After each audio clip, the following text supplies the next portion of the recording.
बिस्मिल्लाहिर्रहमानिर्रहीम। अस्सलाम वालेकुम नाज़रीन, आप यूट्यूब चैनल देख रहे हैं। मैं इमरान ख़ान हूँ। सबसे पहले तो ये है कि आज एक बहुत बड़ा फ़ैसला आने वाला है और थोड़ी देर के बाद जब आप ये वीलॉग देख रहे होंगे तो वो फ़ैसला या तो आ चुका होगा या आने वाला होगा।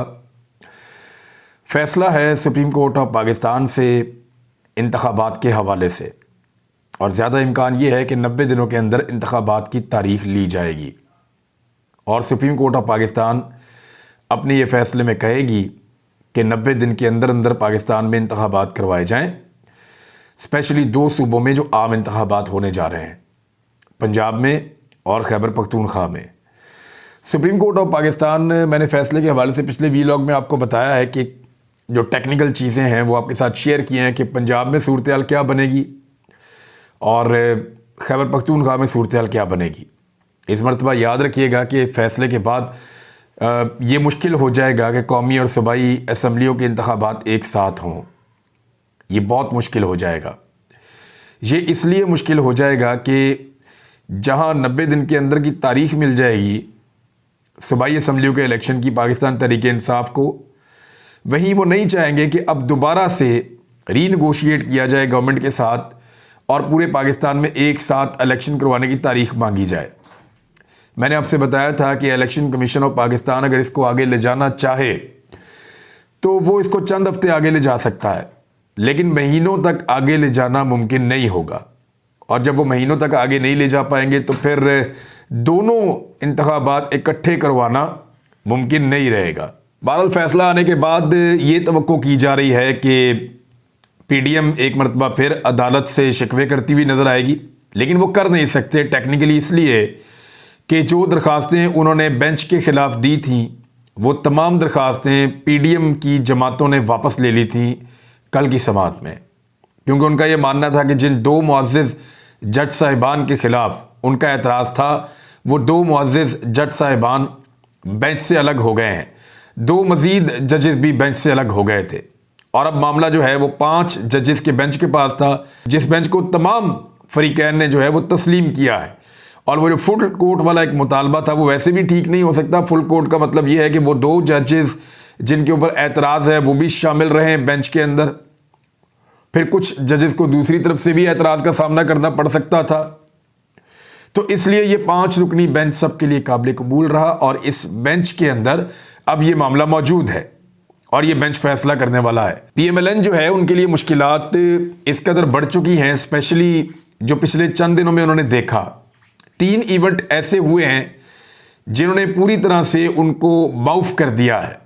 नवाज शरीफ साहब ने एक बहुत ताकतवर आदमी को पैगाम भिजवाया है जिससे मियां नवाज शरीफ साहब ने वादा किया हुआ था और वादा लिया हुआ था बकौल इमरान खान साहब के, तो तहरीरी तौर पर लिखकर हलफ दिया हुआ है कि इमरान खान साहब का पत्ता साफ़ किया जाएगा, यानी उनको जेल में भी डाला जाएगा और उनको नाअहल भी किया जाएगा अगले इंतखाबात से पहले, बल्कि नवाज शरीफ साहब की अहलियत के लिए भी हालात साजगार किए जाएंगे और वापस नवाज शरीफ साहब अहल हो जाएंगे। अब हुआ क्या? हुआ ये कि नवाज शरीफ साहब ने राब्ता किया और उन्होंने कहा कि अपने वादे पर अमल किया जाए क्योंकि हमने अपने वादे पर अमल कर लिया है। नवाज शरीफ साहब को यह जवाब दिया गया कि मियाँ साहब हालात मुल्क के आपके सामने हैं, तो मियाँ साहब ने उसके ऊपर यह जवाब दिया कि हालात हम संभाल लेंगे, आप अपना वादा पूरा करें। अब देखते हैं कि इमरान खान साहब को नाअहल करने का और उनको जेल में डालने का जो वादा किया गया है मियां नवाज शरीफ साहब से मुबैना तौर पे, वो वादा पूरा किया जाता है या नहीं किया जाता, और अगर किया जाता है तो किस तरीके से पूरा किया जाता है, और वादा पूरा होने की सूरत में पाकिस्तानियों का रद्द-ए-अमल क्या होता है। 3 वाक़यात ने नून लीग को हिलाकर रख दिया है। लाहौर से लेकर लंदन तक पूरी की पूरी नून लीग बुनियादों से हिल गई है। नंबर 1, लाहौर में जब इमरान खान साहब को पेशी पर आना था तो सबको लगा कि चंद महीने घर में बैठने की वजह से, यानी 2 महीने से ज़्यादा हो गए इमरान खान साहब घर से बाहर नहीं आए थे, तो सबको ये लगा कि 2-2.5 महीने के बाद वो अपने घर से निकलेंगे। तो अब वो वाला मोमेंटम रहा नहीं। कारकुन थोड़ी बहुत तादाद में, उनको लगा कि शायद रिपोर्टें भी ऐसी बनाई गई कि जमान पार्क के बाहर है, हालांकि रोज़ाना हज़ारों लोग वहाँ पर चक्कर लगा कर आते हैं और वहाँ पर रहते भी हैं लोग परमानेंट। तो ये एक बात बार बार की गई कि इमरान खान साहब जब बाहर निकलेंगे तो लोग नहीं आएंगे।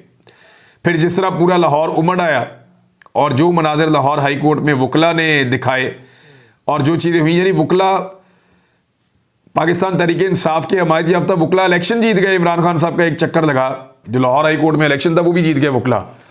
और कुछ लोग कहते हैं कि इमरान खान साहब को उस दिन वहाँ पे जाना एक तरह से उनकी कंपेन भी बन गई। बहरहाल वो वकला ने खुद बड़ी मेहनत की है, उनके अपने बड़े अच्छे नाम है और इस वक्त उनका जो मौक़िफ़ है वो बाकी वकला को पसंद आ रहा है, लिहाजा वो इंतखाब जीत गए हैं। एक इस वाक़े ने परेशान किया। दूसरा वाक़या जिसने परेशान किया वो राजनपुर का इलेक्शन था। जनूबी पंजाब का दूर दराज का इलाका, हुकूमत की ताकत, सूबाई हुकूमत अपनी ज़ाती बनी हुई है, निगरान वो भी अपनी मर्ज़ी की बनी हुई है, उनकी ताकत भी अपने पास है और दीगर बहुत सारे अवामिल को इस्तेमाल करने के बावजूद, जाली वोट डालने के बावजूद इबरतनाक शिकस्त हुई है जामपुर राजनपुर में, जनूबी पंजाब में। इसको एक्सपेक्ट नहीं कर रहे थे मरीम नवाज़ और नवाज शरीफ। उन्हें लगता था कि अगर होगा भी तो बहुत टाइट मुकाबला होगा, नहीं तो हुकूमत में होने की वजह से फतह PMLN को मिलेगी। लेकिन बदतरीन शिकस्त हुई है तारीखी नौइयत की। 35,000 से ज़्यादा लीड से पाकिस्तान तहरीक इंसाफ का उम्मीदवार वहाँ पे कामयाब हुआ। ये दूसरा वाक़या है। तीसरा वाक़या ये है जो इस्लामाबाद का इमरान खान साहब ने चक्कर लगाया। PMLN ने पूरा प्लान किया हुआ था और PDM की जमातों के पास ये मंसूबा था, हुकूमत के पास, कि इमरान खान साहब जब ज़मान पार्क से निकलेंगे तो ज़मान पार्क पे इंतज़ामिया कंट्रोल कर लेगी, वहाँ से तमाम रुकावटें हटा दी जाएगी और फिर इमरान खान साहब वापस ज़मान पार्क नहीं आ पाएंगे। वो या तो जाएंगे बनी गाला या वो कहीं और जाएंगे जहाँ पे उनकी गिरफ्तारी की कोशिश की जाएगी। दूसरा, उनको शायद इस बात का आइडिया पहले से था और हालात व वाक़यात ये बताते हैं कि उन्हें ये लगता था कि इमरान खान साहब की ज़मानत खारिज हो जाएगी और उसके बाद उनको गिरफ़्तार किया जाएगा, और ऐसा कुछ देर के लिए हुआ भी। लेकिन इमरान खान साहब को गिरफ़्तार करने में पूरी तरह से नाकाम हुई PMLN की हुकूमत। अब इक़दाम कत्ल का भी एक मुकदमा इमरान खान साहब पे डाला हुआ है। यानी ये तो ऐसा लगता है कि इमरान खान साहब बंदूक लेके हाथ में घूम रहे हैं और बंदों पे गोलियां चला रहे हैं, और अगर कोई बच जाता है तो वो इक़दाम कत्ल का मुकदमा कर देता है। अब ये अजीबोगरीब किस्म के मुकदमात इस दौर में पहली मरतबा दर्ज हो रहे हैं। यानी कल अवाम की बहुत बड़ी तादाद अदालत के दरवाजे के बाहर मौजूद थी और वो बहुत बड़ी तादाद में थे। इतना बड़ा हुजूम कभी अदालत नहीं आया और इमरान खान साहब की गाड़ी बीच में फंसी हुई थी। अवाम जोर लगा रही थी दरवाजे पे कि दरवाज़ा खुले और गाड़ी अंदर जाए। गाड़ी काफ़ी पीछे फंसी हुई थी, तो जैसे ही किसी ने उसको थोड़ा सा आसरा दिया, दरवाजे को खोला, तो वो एकदम पूरा दरवाज़ा खोल के दोनों दीवारों के साथ लगा और अवाम बहुत बड़ी तादाद में अंदर चली गई। तो इसको करार दिया जा रहा है तोड़ फोड़ और इसको करार दिया जा रहा है दहशतगर्दी। इमरान खान साहब को जो साथ उनके लोग आए थे, उनमें बहुत सारे लोग ऐसे हैं जो खैबर पख्तूनख्वा से भी आए थे। मैं आपको पहले कह चुका हूं कि जो पश्तून हैं उनकी ये रवायत है कि वो अपनी गाड़ी में पिस्टल रखते ज़रूर हैं, हथियार वो अपने पास रखते हैं, वो इसको अपना जेवर समझते हैं। उसका इस्तेमाल ख्वाह वो अपने दुश्मन के खिलाफ करते हैं, लेकिन नॉर्मली उनकी गाड़ी के अंदर हथियार पड़े रहते हैं पश्तूनों की। इस तरह ही सबकी गाड़ियों के अंदर हथियार होते हैं, बहुत सारे लोगों की। तो ये कोई ऐसी बात नहीं है कि बहुत अजीब बात है। तो चंद गाड़ियों में से या एक दो गाड़ियों में से पिस्टल निकालने के बाद राणा सनाउल्लाह साहब ने और उनकी इस्लामाबाद पुलिस ने कोई 25 के करीब लोगों को गिरफ्तार कर लिया और वो कारकुन ने बेचारे इनको गिरफ्तार किया। वो इमरान खान साहब के इस्तकबाल के लिए आए हुए थे करीबी इलाकों से। ना सिर्फ उनको गिरफ्तार किया बल्कि उनके ऊपर दहशतगर्दी के मुकदमे दर्ज कर दिए कि अदालत में तोड़फोड़ की है। और अब कहा जा रहा है कि इस मार कुटाई के जरिए से इमरान खान साहब मनचाहे फैसले लेना चाहते हैं। तो क्या अदलिया यरगमाल है? इमरान खान साहब तो अदालत में उसका एहतराम करते हुए पेश हुए और जाकर सामने बैठ गए, और बैठने के बाद इमरान खान साहब ने जो है वो अदालती कार्रवाई का हिस्सा बने और अदालतों ने इमरान खान साहब को रिलीफ दिया। ऐसा तो नहीं हो सकता। अब ऐसा भी हुआ है कि जब मुझे अदालत में पेश किया गया एक दो दफ़ा, तो पुलिस का इतना सख्त पहरा था कि पूरा निज़ाम लगता था यरगमाल बना हुआ और किसी को अंदर नहीं आने दिया सवाए वकील के। तो उस वक्त भी अदालत ने मेरे साथ इंसाफ और कानून के मुताबिक काम किया। तो अदालतों ने अपने विजडम के मुताबिक, अपनी समझ के मुताबिक, कानून और इंसाफ के मुताबिक काम करना होता है। वैसे नॉर्मली ये एक रवायत रही है और वो रवायत ये है कि PMLN हमेशा से अदालतों को तकसीम करती रही है। बेनज़ीर भुट्टो साहिबा का भी एक माजी का बयान है कि नवाज शरीफ ने अपने फ़ायदे के लिए अदालतों को तकसीम किया है। आज फिर PMLN के ऊपर ये इल्ज़ाम लगाया जा रहा है कि वो अपने फ़ायदे के लिए एक मरतबा फिर अदालतों को तकसीम कर रही है। तो पहली चीज़ मैंने आपको बताई, लाहौर में इमरान खान का इस्तकबाल। दूसरी चीज़ मैंने आपको बताई कि राजनपुर जामपुर में जो इलेक्शन हुआ उसके बारे में NA 193 पे 193। और तीसरी चीज़ जो इस्लामाबाद से इमरान खान साहब होकर वापस आए शहर इक़्तिदार से, तो जिस तरह लोगों ने इमरान खान साहब का इस्तकबाल किया और जिस तरीके से वो वापस पहुँचे ज़मान पार्क में, और ज़मान पार्क में जो उनका इस्तकबाल हुआ और वापस वो अपने घर में खैर वाफियत से पहुँच गए, तो इन चीज़ों ने PMLN के लिए परेशानी पैदा कर दी है। ये सारी उनकी इलेक्शन कैंपेन बनती चली जा रही है और अब PMLN के तमाम दानिश्वर और सीनियर लोग उन्हें कोस रहे हैं कि ये आपकी क्या पॉलिसी है कि इमरान खान को बार बार घर से निकालो और उनको अदालत लेकर आओ। आप उन्हें विक्टिम बनाते हैं और लोग उनके साथ खड़े हो जाते हैं। उनकी पॉपुलैरिटी में इन हरकतों की वजह से बेशुमार इजाफा हो रहा है। अब इलेक्शन की तरफ जाना एक मौत की सूरत दिखाई देती है और वो इलेक्शन की तरफ जाना नहीं चाहते, सियासी मौत हो जाएगी। सुप्रीम कोर्ट ऑफ पाकिस्तान का फैसला भी आने वाला है, तो फ्रस्ट्रेशन बढ़ती चली जा रही है PDM की हुकूमत की। जो NRO 2 उन्होंने लिया वो भी अब खतरे में है। अब इस मौका पर जब इमरान खान साहब इस्लामाबाद का चक्कर लगा कर आए हैं, तो एक चक्कर में ये हुआ कि पेट्रोल 5 रुपए सस्ता हो गया। हुकूमत के ऊपर इतना दबाव बना कि रात गए इसहाक डार साहब ने अनाउंस किया कि जी हम डीजल तो उसी कीमत पे रहेगा, यानी डीजल की कीमत इस वक्त पाकिस्तान में 280 रुपए लीटर के करीब है, लेकिन उन्होंने कहा कि जो पेट्रोल है उसको हम सस्ता कर रहे हैं और 5 रुपए सस्ता उन्होंने पेट्रोल कर दिया, यानी 272 रुपए से 267 रुपए के करीब पेट्रोल पहुंच गया है। तो पेट्रोल की कीमत में 5 रुपए कमी करने के बाद इतना बड़ा एहसान कौम पे चढ़ाया गया कि मरीम नवाज साहबा ने स्पेशली डार साहब का शुक्रिया अदा किया। ये वो मरीम नवाज है जो थोड़े दिन पहले कह रही थी कि हमारी तो पाकिस्तान में हुकूमत ही नहीं है और ये हमारी हुकूमत नहीं है।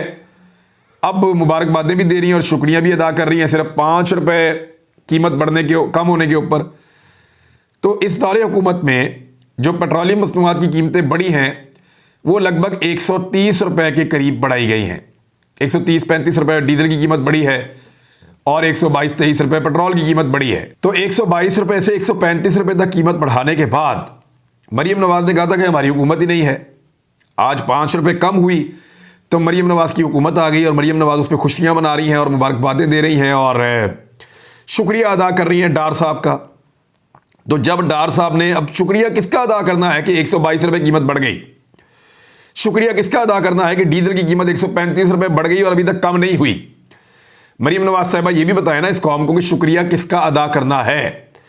इधर डार साहब ने ये कीमत कम की है, लेकिन कितनी बढ़ाने के बाद कम की है ये मैंने आपको बता दिया है कि 122 रुपए बढ़ाते हुए ढीटों की तरह बैठे हुए थे, 135 रुपए बढ़ाते हुए बिल्कुल ढीटों की तरह बैठे हुए थे अकड़ के, और अभी 5 रुपए कम किया सिर्फ पेट्रोल में। और डीजल जो बेचारा किसान इस्तेमाल करता है, गरीब आदमी की सवारी में डलता है, बस में, वैगन में, बड़ी गाड़ियों में, लोडर गाड़ियों में, उसकी कीमत कम नहीं की और वहां से भरपूर मुनाफा ये हुकूमत कमा रही है। इनकी जेब में जा रहा है ये पैसा, हुकूमत की जेब में। तो अब ये मरीम नवाज साहबा जो है वो शुक्रिया डार साहब का अदा कर रही है। तो बढ़ाने के लिए शुक्रिया किसका अदा करना है इसका जवाब भी दिया जाए। बहरहाल ये डिजिटल मीडिया का दौर है, इसमें आप लोगों को बेवकूफ़ नहीं बना सकते, लोग बेवकूफ़ आपसे बनेंगे नहीं।